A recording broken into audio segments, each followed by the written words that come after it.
Assalamualaikum warahmatullahi wabarakatuh. Berjumpa lagi dengan saya Pak Sami. Kita hari ini akan belajar tentang jari-jari atom.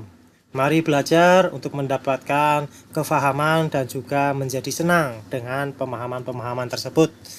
Hari ini kita belajar tentang jari-jari atom, hubungan muatan inti efektif dengan jari-jari atom. Jadi sebelumnya sudah membahas tentang muatan inti efektif. Lalu yang kedua, ukuran relatif atom dan inti atom. Atom bisa dilihat dengan apa? Yo, ada alatnya. Nah, yang keempat, keperiodikan jari-jari atom. Dan selanjutnya adalah soal dan pembahasan. Jadi ada beberapa soal yang akan kita bahas ya. Selamat menyaksikan, semoga Anda makin paham, sehat walafiat. Oke, jari-jari atom ya. Atomic radii. Nah, ya. Nah, nanti disingkat dengan R kalau jari-jarinya. Jari-jari atom ini sulit ditentukan ya, karena atom sendiri itu ukurannya sangat kecil ya. Nah, memang sudah ada penelitian untuk menentukan ya probabilitas kemungkinan jari-jari atom. Nah, kemungkinan jari-jari atom ini terhadap jarak dari nukleus. Nah, ini demikian. Jadi sebelumnya kita sudah mempelajari konfigurasi elektron. Nah, misalkan ini He itu nomor atom 2 berarti 1s2 ya. 1s2 ini jarak probabilitas jari-jari atom ini berada di sekitar ini ya. Nah, begitupun dengan Ne. Nah, Ne ini karena ada dua orbital, yaitu orbital pada mohon maaf, ini ada 3 orbital, ada P ya. Orbital pada S, 1S, orbital pada 2S, dan juga orbital pada 2P. Sehingga Ne ini probabilitas jari-jarinya berada di sekitar ini. Oke, jari-jari atom adalah jarak inti atom ke elektron terluar. Nah, sebagaimana tadi pada muatan inti, ini ada elektron terluar, ini pada Li ya, terletak pada kulit kedua. Nah, ini inti, berarti jari-jari atom itu yang ini ya, jarak antara inti atom dengan elektron terluar. Jari-jari atom untuk logam adalah setengah. Nah, setengah dari jarak antara dua inti dari atom-atom yang berdekatan. Nah, ini contohnya ya. Contoh logam dari atom-atom yang berdekatan, nempel seperti itu, maka jari-jarinya itu adalah setengahnya. Kalau logamnya ini nempel, ini jari-jarinya itu adalah setengah dari jarak antar inti logam tersebut, antara dua inti logam tersebut. Sedangkan jari-jari pada molekul diatomik itu jari-jarinya adalah setengah di antara inti dua atom dalam molekul itu. Nah, ini contoh molekul diatomik ya, Cl2. Nah, Cl dengan Cl ada ikatan. Nah, ini jaraknya, ini adalah jarak jari-jarinya dengan inti terluar. Jarak inti dengan elektron terluar itu jari-jarinya.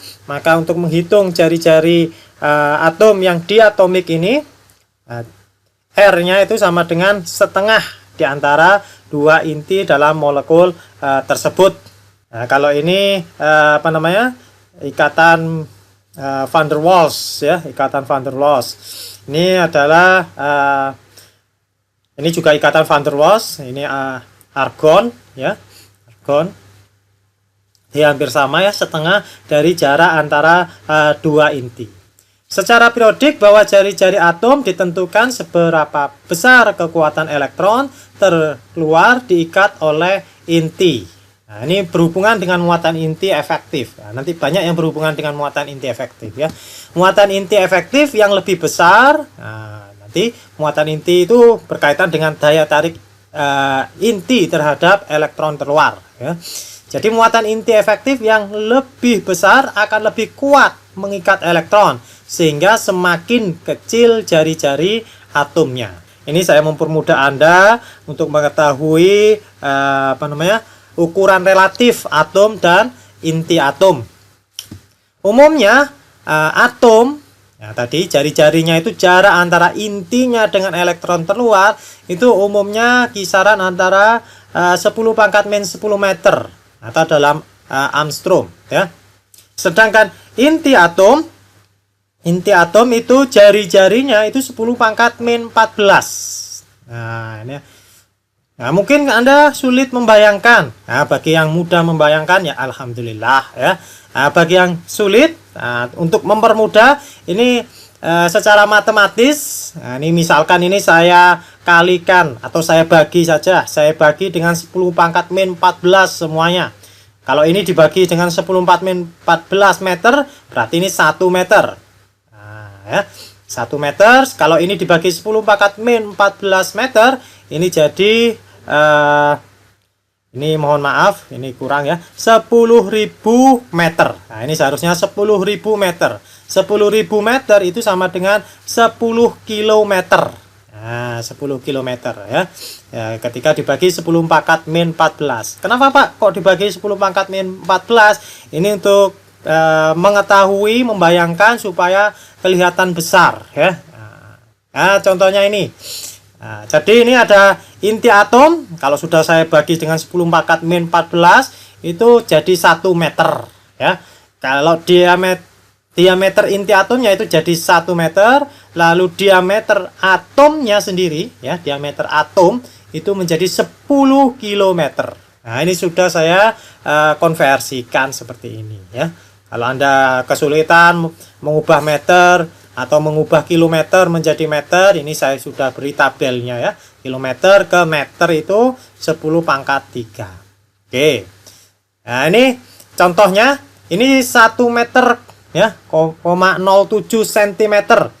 Nah, ini tandon air. Nah, tandon air ukuran sekian, misalkan tandon airnya itu yang berada di UNESA. Nah, ini merupakan inti atomnya. Lalu jarak ke elektron terluarnya, nah, ternyata jarak ke elektron terluarnya itu dari UNESA yang ketintang ya, UNESA University Press, ini belakangnya gedung kimia ya. Ini jaraknya itu 10,7 km dari UNESA ke Tugu Pahlawan.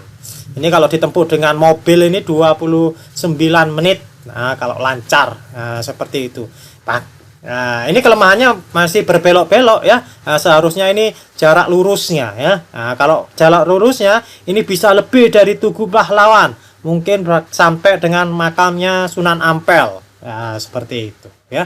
Jadi sangat jauh sekali. Jadi di dalam atom itu lebih banyak ruang kosong. Nah, sebagaimana pembelajaran sebelumnya ketika membahas tentang struktur atom. Kalau lupa Anda bisa lihat lagi video tentang struktur atom ya. Oke. Jadi seperti itu ya. Jaraknya sangat jauh, andaikan elektronnya itu berupa mobil-mobil ini aja ya. Nah, seperti itu. Atau bahkan elektronnya lebih kecil berupa Anda. Nah, ini jalan ke sini ya. Nah, ini jauh ya. Nah, seperti itu. Apakah atom bisa dilihat? Apakah atom bisa dilihat? Nah, tidak bisa, Pak. Oh, betul. Kalau Anda tidak menggunakan instrumen. Kalau menggunakan instrumen, bisa apa enggak? Oh, bisa, Pak. Kan Bapak pakai kata kalau. Oke, pintar. Anda pintar bahasa kalau gitu ya. Oke. Atom itu bisa dilihat ya. Teknologi saat ini sudah bisa melihat atom ya. Hasil scanning tunneling mikroskop pada silikon dengan pembesaran sekitar 20 juta kali. Ini saya ambil dari buku ini. Ini atom ya, bulatan-bulatan ini adalah atomnya ya. Dulu ketika belajar tentang struktur atom saya bahas kenapa kok bulatan. Para ilmuwan juga memprediksikan atom itu berupa bulatan. Kenapa? Masih ingat kan? Karena kalau kita ingin menggambar sesuatu yang paling kecil, gambarnya itu adalah berupa titik. Titik itu bundar ya. Nah, bulatan kalau dalam bentuk 3 dimensi. Nah, ternyata benar, hasil scanning tunneling mikroskop pembesaran 20 juta kali itu atom itu berupa bola-bola seperti ini ya. Ini titik panah menunjuk ke lokasi atom silikon yang dilepas menggunakan tungsten nanotube probe. Hal ini menunjukkan cacat kristal pada silikon. Apa itu cacat kristal? Bagaimana gunanya? Ini ada pada pembelajaran kimia zat padat ya. Nanti Anda bisa cari di channel saya ya, channel YouTube ini berkaitan dengan kristal ya, kristal. Oke, contoh soal. Manakah yang memiliki jari-jari lebih besar, Li ataukah Be ya, litium ataukah berilium dengan nomor atom 3. Untuk litium, beriliumnya nomor atomnya 4. Oke, silakan Anda pikirkan ya. Oh, sama Pak. Ini dari gambar ini kan sama. Oh, ini gambar ini hanya menunjukkan jumlah elektron pada tiap atom. Bukan seperti itu caranya. Gunakan muatan inti efektif dan lain sebagainya. Oke, Anda pikirkan dulu ya. Anda pikirkan, Anda buat alasan-alasannya supaya pintar ya. Anda bisa stop dulu video ini. Lalu jawaban Anda apa? Oke, tereng. Jawabannya ini ya. Pada litium, litium muatan inti efektif litium itu rumusnya sama kalau muatan inti efektif ya. Z dikurangi dengan efek saringan ya. Muatan intinya nomor atomnya 3, efek saringannya dikurangi 2. Nah, ini asumsinya kalau elektron dalamnya itu 100% menyaring. Ya, saya pakai asumsi seperti itu untuk mempermudah perhitungan ya. Jadi 3 dikurangi 2. Jadi muatan inti efektifnya 1. Nah, ya, ini litium. Ini ada 3 dikurangi 2. Nah, ini sama dengan 1 ya. Sedangkan pada berilium, ini ada 4 elektron, 4 elektron muatan intinya 4, nomor atomnya kan 4. 4 dikurangi 2. 2 di sini elektron dalam di kulit pertama ini ditambah X. X ini elektron valensi. Tapi elektron valensi ini juga bisa menghambat ya, efek saringannya juga ada, tapi tidak sebesar elektron dalam ya. Tidak sebesar elektron dalam. Karena itu di sini tidak saya tulis 2 tambah 1, tapi 2 tambah X. Dengan X itu kurang dari 1. Jadi muatan inti efektif Be itu 1, ya. 1, bukan 1, karena ini bukan 1 ya. Kalau ini 1 berarti 4 dikurangi 3, 1 sama dengan ini ya. Tapi 1, berapa? Tapi intinya apa? Intinya lebih besar, ini lebih besar ya. Jadi muatan inti efektif Be ini lebih besar daripada muatan inti efektif Li, sehingga berilium itu intinya itu lebih kuat menarik elektron di kulit terluar. Karena ini lebih kuat menarik elektron di kulit terluar, sehingga jari-jarinya itu lebih kecil. Jari-jari berilium itu lebih kecil. Seperti itu aja. Kalau ada muatan inti yang lebih besar, jari-jarinya itu lebih kecil karena lebih tertarik. Faktanya pun sesuai dengan fakta ya. Ini Li litium, ini 167 pikometer. Piko itu 10 pangkat min 12 ya. Mil, mik, napi, mil, mili ya. 10 pangkat min 3, mik, mikro, 10 pangkat min 6, nano, 10 pangkat min 9, pi, piko. Piko berarti 10 pangkat min 12 ya. Jadi ini 10 pangkat min 12 meter ya. Ini 167 pikometer, ini 112 pikometer.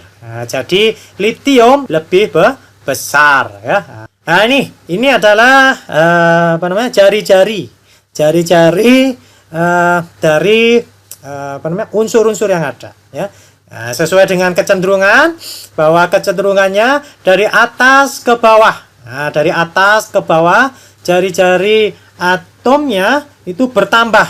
Kenapa kok bertambah? Karena dari atas ke bawah dalam satu golongan, bertambahnya jumlah proton tidak seimbang dengan besarnya tolakan elektron pada kulit lebih dalam.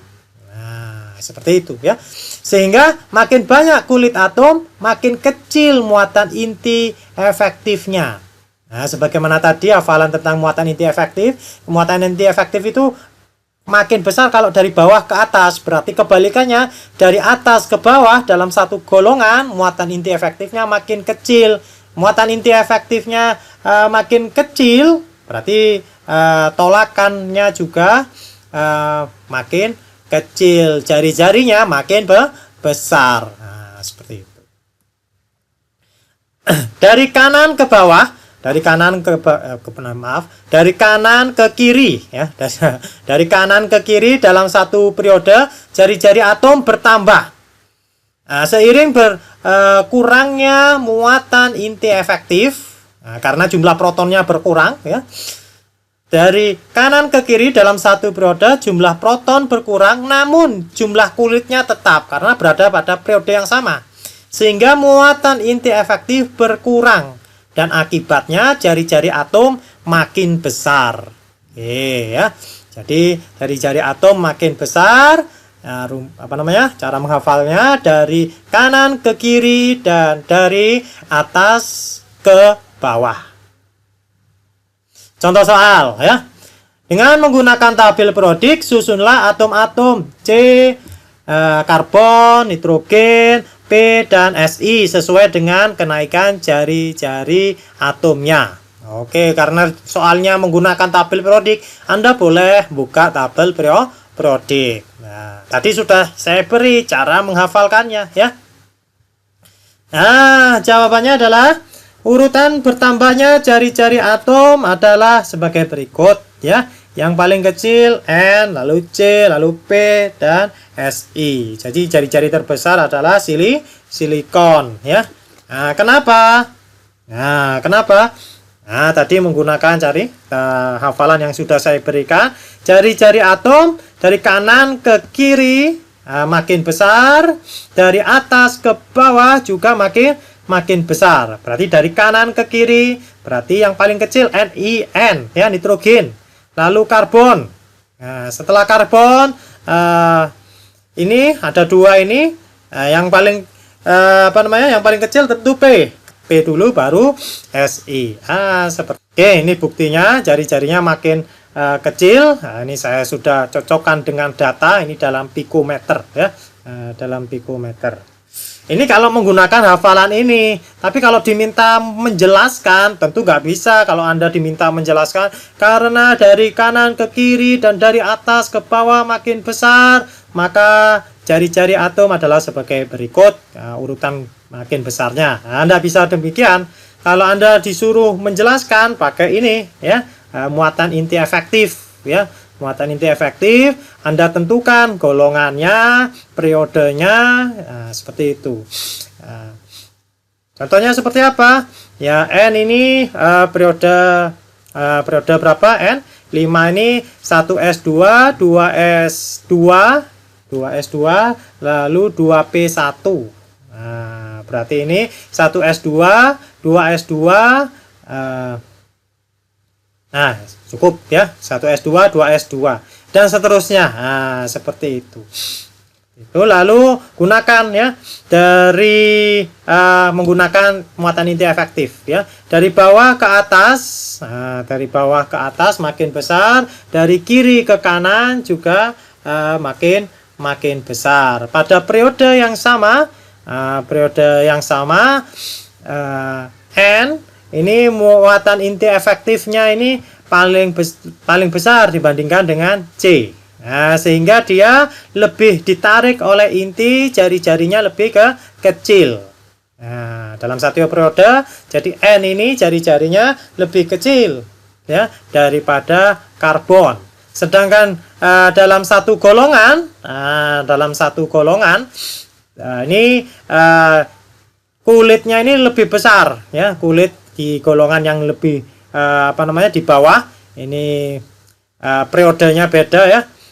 Kalau tadi ini adalah periode 2 ya, ini periode 3 ya. Periode ketiga berarti kulitnya bertambah. Kulit bertambah, jarak elektron terluar dengan inti juga bertambah. Berarti muatan inti efektifnya makin kecil.